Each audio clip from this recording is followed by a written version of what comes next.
हे 2 कॅरेक्टर एकत्र कसे आणायचे एका मोटरवर, त्याचं मेकॅनिझम आहे. ते चला मी तुम्हाला सांगतो कसं बनवायचं ते.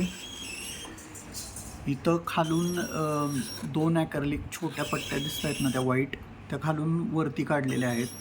हा ॲक्च्युली एक मोठा बॉक्स आहे, इलेक्ट्रिक वुडन बॉक्स पण तुम्ही घेऊ शकता आणि त्याला एक स्लॉट मारला आहे आणि त्याच्यातून खालून 2 पट्ट्या काढलेल्या आहेत.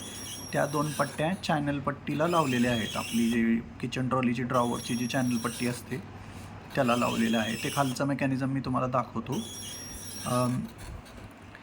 इथं जी मोटर आहे त्याच्यावरती छोटासा 5 व्होल्टचा फॅन लावलेला आहे, कारण ती मोटर लवकर गरम होते. ती 5 RPMची सिंक्रोनस मोटर आहे.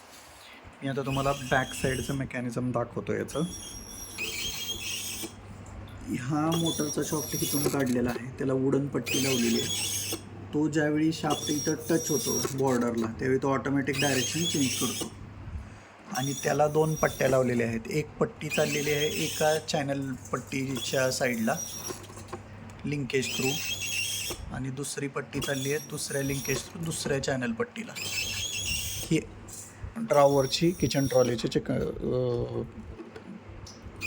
ट्रॉलीच्या ड्रॉवरची चॅनल पट्टी आहे. त्याच्यात 2 स्लायडर जोडलेले आहेत. एक स्लायडरला एक साईड कनेक्ट होती आहे ॲक्रेलिक पट्ट्यांनी आणि दुसरी दुसऱ्या पट्ट्यांनी. डायरेक्शन चेंज ज्यावेळी दोन्ही पट्ट्या एक साईडला इकडं बॉक्सला हे होतं आहे त्यावेळी ते ऑटोमॅटिक डायरेक्शन चेंज होते आणि दुसरे डायरेक्शन चेंज इथंच होते शाफ्टच्या साईडला. तर असं हे मेकॅनिझम आहे.